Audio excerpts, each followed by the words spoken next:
वहां एक आत्मदेव नाम का ब्राह्मण था। आत्मदेव पुरे तस्मिन् सर्ववेद विशारद स्रोत स्मार्तेषु निष्णातो द्वितीयो भास्कर। विद्या के नाम से दूसरा सूर्य के नाम से जाना जाता था।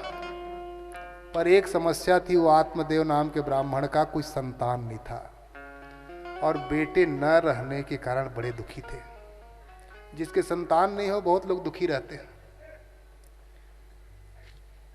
कहते हैं कि हमारा बेटा नहीं है, अब क्या होगा। वो समझते हैं कि बेटा होगा तभी भगवान की प्राप्ति होगी और बेटा नहीं है तो नहीं होगी।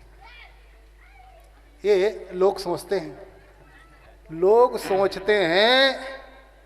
इसीलिए कहा गया है, शास्त्रों में आता है, कहते हैं कि जिनके पुत्र नहीं है उनकी सद्गति नहीं होगी।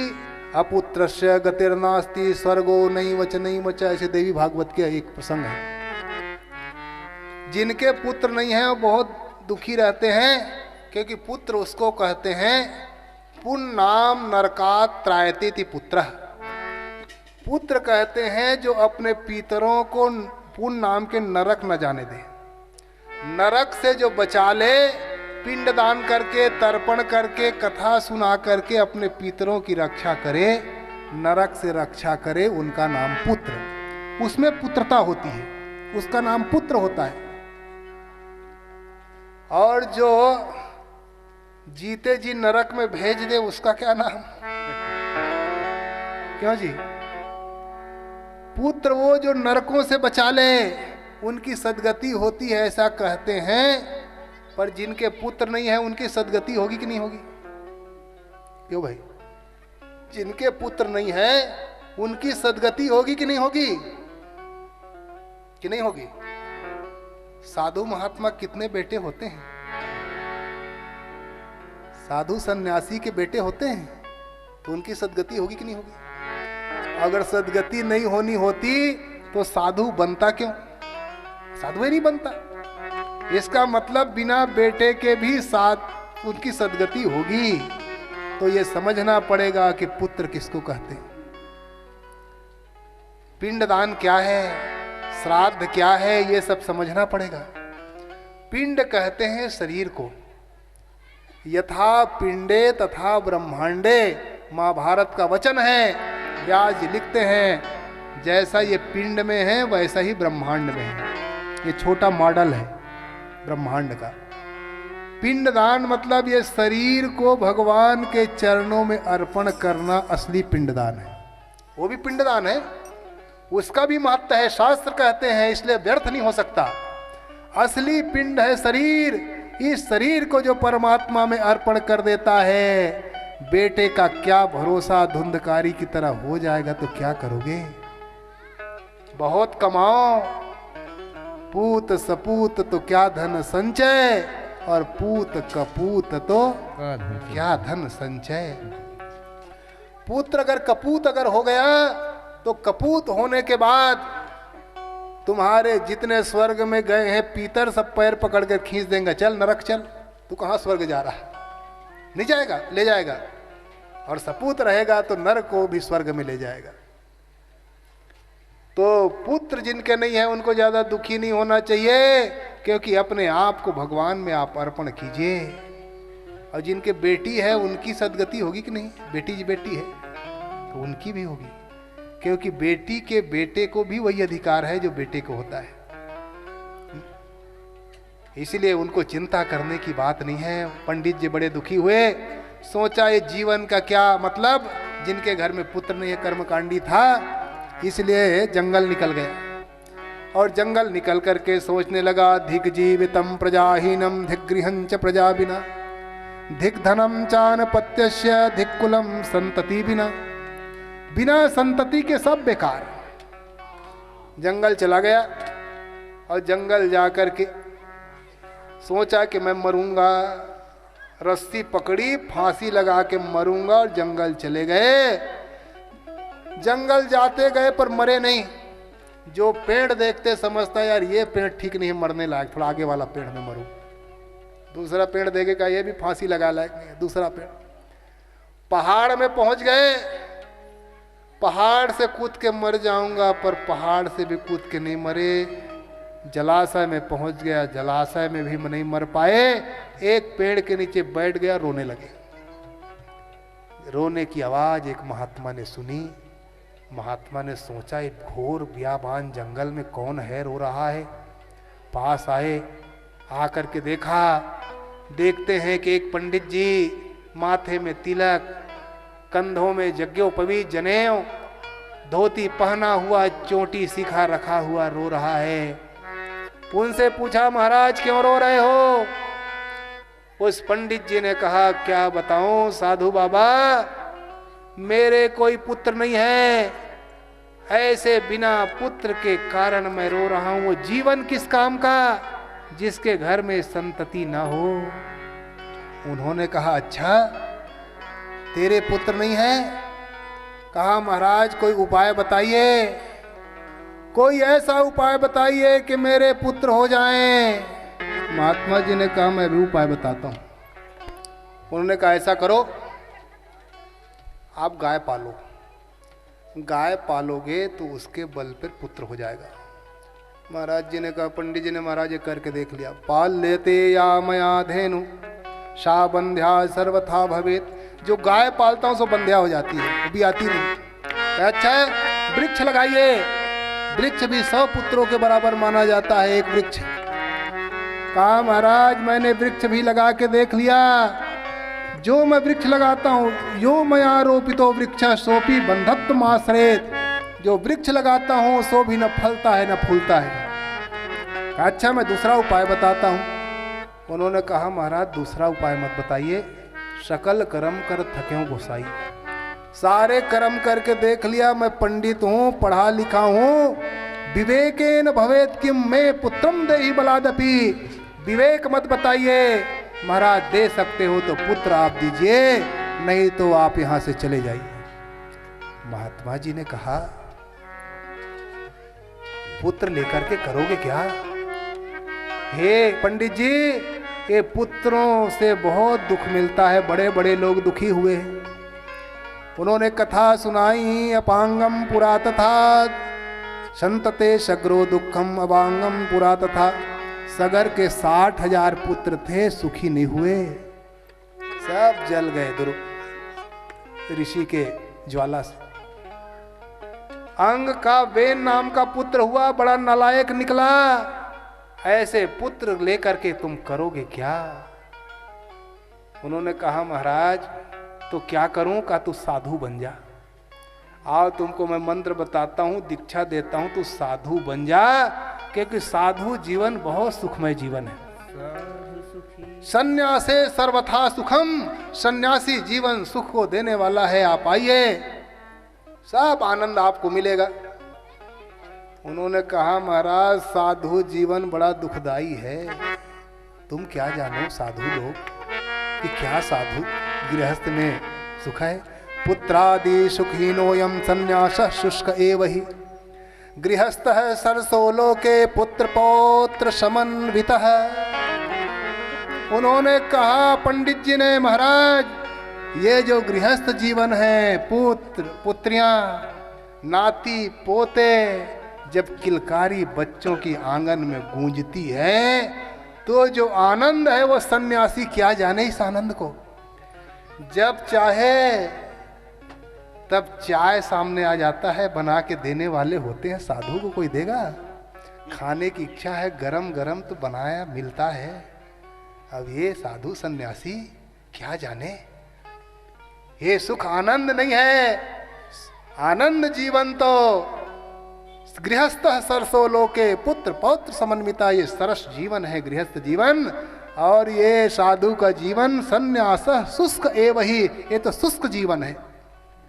महात्मा जी ने कहा, बेटा मोह पड़ा हुआ है ना, जब तक के तेरे को वैराग के थप्पड़ नहीं लगेंगे तब तक के आंखें नहीं खुलने वाली।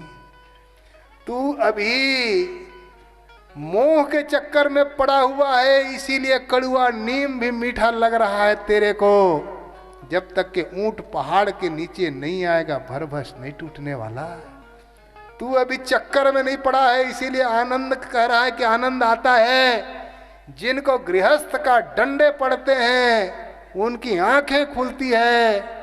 उन्होंने कहा, हे पंडित जी, मैंने तेरे जीवन को विलोक लिया है, देख लिया है, मस्तिष्क की मैंने रेखा देख ली। एक जन्म कौन कहे, सप्त जन्मावधि तब पुत्रो नहीं बचा। एक जन्म नहीं, 7 जन्म तक के तेरे बेटे नहीं होंगे। कहा 7 जन्म? अब तो ब्राह्मण देवता बुद्धिमान तो थे ही, चरण पकड़ लिए और महात्मा जी से कहा, महात्मा जी अब तो बेटे देने पड़ेंगे। महात्मा जी ने कहा, रे तेरे मस्तिष्क की रेखा देखा, एक जन्म कौन का, 7 जन्म तक के नहीं होने वाले। कहा, महाराज जो 7 जन्म की बातें जान गए, आने वाली 7 जन्म तो इस जन्म में तो दे ही सकता है।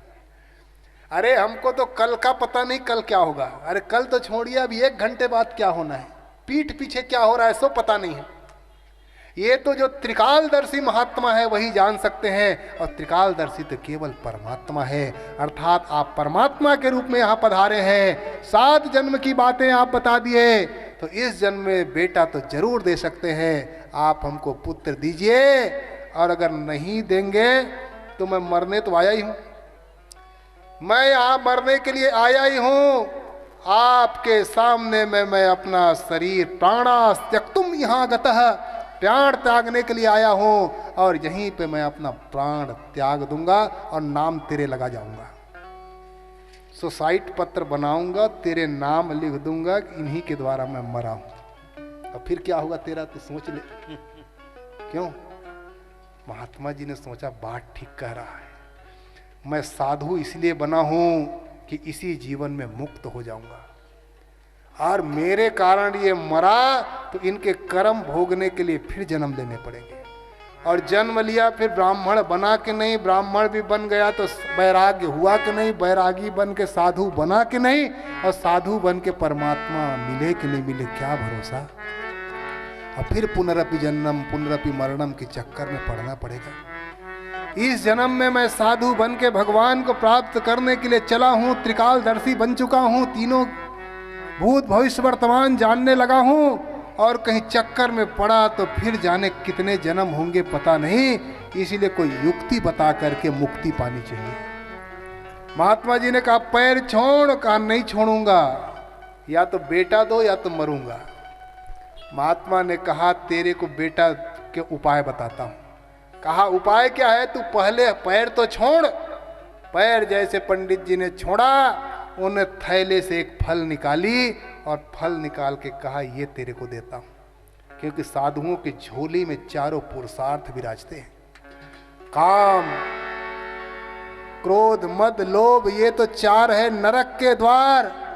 परंतु धर्म अर्थ काम और मोक्ष ये परमात्मा को संसार की प्राप्ति तो कराते ही हैं, और अंतिम में भगवान को प्राप्त कराने वाले 4 पुरुषार्थ हैं। ये 4 पुरुषार्थ साधुओं के थैले में सदा विराजते हैं। जब चाहे तब धर्म, जब चाहे तब अर्थ, जब चाहे तब काम, और जब चाहे तब मोक्ष की प्राप्ति करा सकते हैं। एक काम तो नरकगामी होता है, पर दूसरा काम भगवान कहते, कामोऽस्मिन् भरतर्षभ। हे अर्जुन, मैं काम हूँ, मेरा एक स्वरूप है। ये पाश्विक काम नहीं, भगवान को प्राप्ति कराने वाला ये सीढ़ी है, सोपान है। तो 4 पुरुषार्थ महात्मा के थैले में फल दिया। फल पंडित जी ने हाथ में ले ली, और पंडित जी ने कहा, महाराज इसको खा लूं? उन्होंने कहा, तेरे लिए नहीं है। जो 7 जन्म की बातें जान गए, तो घर में कैसे पत्नी है सो भी तो जान गए होंगे। कहा, ये फल तेरे लिए नहीं है, तेरी पत्नी खाएगी। कहा, मेरी पत्नी? कहा, वो भी खा लेगी, उनको भी पुत्र की चिंता है। कहा, खा तो लेगी, पर मेरे कुछ शर्त नियम है। कहा, क्या नियम है? कहा, सत्यम शौचम दया दानम एक भक्तम तो भोजनम। सत्य बोलेगी, पवित्रता से रहेगी, एक बार भोजन करेगी, रोज दान दक्षिणा देगी, 1 साल तक के अगर ऐसा काम करे तो कार्यम तेन पुत्रो अति निर्मलः, अति निर्मल पुत्र की प्राप्ति होगी। महात्मा जी समझ गए, ये बहुत खाने वाली बहुजल्पिका है, रोज झूठ बोलती है, दान कभी देती नहीं, लड़ाई झगड़ा करती है। इसलिए नियम बता दिए, एक अगर करेगी दूसरा में फंसेगी, दूसरा करेगी तीसरा में फंसेगी, कहीं कहीं चक्कर में पड़ेगा। अब वो फल ले गए पंडित जी, पत्नी को दिया। अब पत्नी सोचने लगी ये फल कहाँ से ला लिए महात्मा जी ने। कुतर्क योगेन तत्फलम नयो भक्षितम, कुतर्क करने लगी फल खाऊंगी तो पेट बढ़ेंगे, पेट बढ़ेंगे तो भोजन कम होगा, भोजन कम होंगे तो शक्ति कम होगी, शक्ति कम होगी कहीं चोर घुस गए तो भागूंगी कैसे, अगर प्रसव का समय आया कहीं फंस गया बच्चा तो मर जाऊंगी बिना मारे के मारे। इसलिए फल छोड़ चिंता करने लगी क्या करूं कैसे करूं। एक दिन उनकी बहन आई, बहन भी वैसे ही थी। बहन से बताया, बहन ने कहा मेरे पुत्र होंगे तेरे को मैं दे दूंगी, तू हमको धन दे देना। शर्तें हो गई। कुछ दिन के बाद उनका बेटा हुआ, बहन की ला करके दे दिया और जैसे बेटे को दिया उनको धन दे दिया। बहन सिखा गई कि मेरे को तो बुला लेना। कैसे बुलाऊंगी? अपने पति से झूठ बोल देना कि मेरे दूध नहीं आ रहे हैं, मेरी बहन के बेटा हो के मर गए, इसलिए बहन को बुला लो सब काम बन जाएगा। तो उन्होंने ऐसा ही किया, बुला लिया उनको, कुछ दिन पालन पोषण किया, बड़े हो गए। नामकरण संस्कार का समय आया, पंडित जी बड़े खुश हुए। पंडित जी ने कहा वाह महात्मा जी बड़ी कृपा की, मेरे बेटे हो गए। उनको क्या पता बेचारे को, पोंगा पंडित थे। पत्नी क्या कर रही है कुछ पता नहीं। पत्नी कहने लगी नामकरण संस्कार तू नहीं करेगा मैं करूंगी। कहा क्यों करोगी? कहा मैंने कष्ट झेला है 10 महीना। और सही बात है 10 महीना छुपा छुपा के रखी थी। तो कहा तू ही कर ले, दिक्कत क्या है? कहा मेरा नाम धुंधुली, मेरे बेटे का नाम धुंधकारी होगा। धुंधकारी नाम रख दिए। अब वो फल को परीक्षा के लिए एक गाय को खिला दिए थे। 3 महीना जैसे बीता, त्रिमासे निर्गतेक चाथ साधेनु शुश्वेर भकम सर्वांग सुंदरम दिव्यम निर्मलम कनक प्रभम। शिशूत जी कहते हैं कि शौनकादि ऋषियों 3 महीने के बाद उस गाय का भी एक बेटा हुआ। कान तो गाय के समान थे पर दिव्य शरीर उनका कनक के समान चमकने वाला, गाय के समान कान होने के कारण उनका नाम गोकर्ण रखा गया। बोलो गोकर्ण महाराज की। कुछ दिन हुआ, दोनों बड़े हुए, पर गोकर्ण जी तो पंडितो ज्ञानी, धुंधकारी थी महाखलह। गोकर्ण पंडित ज्ञानी हुए, धुंधकारी खल हुआ, क्योंकि झूठ मूठ का पैदा किया हुआ था। असत्य बोल करके, झूठ बोल करके लाया हुआ, बड़ा नालायक निकला। पिताजी को डंडा मारने लगा, बोल कहाँ है पैसा, इतना कमाया है, लाओ अभी थोड़ा शाम का समय हो रहा है, अवधि का समय थोड़ा दो। समय हो रहा है गलत चीज के लिए, समय हो रहा है जुआ खेलने का, पैसा निकालो। पिताजी ने सोचा बेटा अच्छे काम करके मैंने धन कमाया है, तू गलत काम में खर्चा करता है। धुंधकारी कहता है कि तू कहाँ से कमाया, मेरा मैं नहीं जानता, मेरे को तो पैसा चाहिए नहीं तो डंडा पड़ेगा। अब आत्मदेव को समझ में आया, महात्मा जी तभी कहते थे कि साधु बन जा, बेटा दुखदाई होता है। आज डंडा पड़ा तो समझ में आया। अब जब आंखें खुली तो आंख बंद होने का समय हो गया, क्या करें अब पछताए हो तो क्या, चिड़िया चुग गई खेल। सोचा महात्मा ने कहा था साधु बन जाओ, तो साधु बन करके निकल गया। मैया बज गई धुंधली। अब धुंधुली से कहा बोल मेरे पिताजी कहाँ कहाँ धन गड़ाए हैं, खोद के निकाल। कहा बेटा तूने सब खर्चा कर दिया, का मैं नहीं जानता, तू निकालती है कि नहीं। डंडा जब पड़े तब धुंधुली को समझ में आया, अवश्यमेव भोक्तव्यम शुभा शुभ कृता कृतम, कर्मों का फल भोगना पड़ेगा, क्योंकि मैंने कर्म किया है, वो कर्म का फल आज मेरे सामने में उपस्थित है। कुआं में कूद के मर गई, अकेला हो गया धुंधकारी। अब धुंधकारी ने 5 वेश्याएं घर में ला ली। अब तो परम स्वतंत्र, न सिर पर कोई, न बरजने वाला न मना करने वाला। वेश्याएं ला ली। एक दिन चोरी किया राजा के यहाँ वेश्याओं की पालन करने के लिए। वेश्याओं ने सोचा कि राजा का सिपाही आएगा, इनको पकड़ के ले जाएगा, इनको फांसी होगी, पर खाने वाले को थोड़ी छोड़ेगा, फिर हमारा क्या होगा। तो उन्होंने सोचा इससे अच्छा है कि सिपाही के आने के पहले हम ही इसको मार डालें। अरे वेश्या वो है जो अपने पति की नहीं हुई, वो क्या किसी की होगी। उन वेश्याओं ने बांध दिया, बांध करके मारना चाहते थे। प्राण वायु मजबूत थे, दुष्टों का जल्दी प्राण नहीं छूटते, घुट घुट कर मरते हैं दुष्ट आदमी।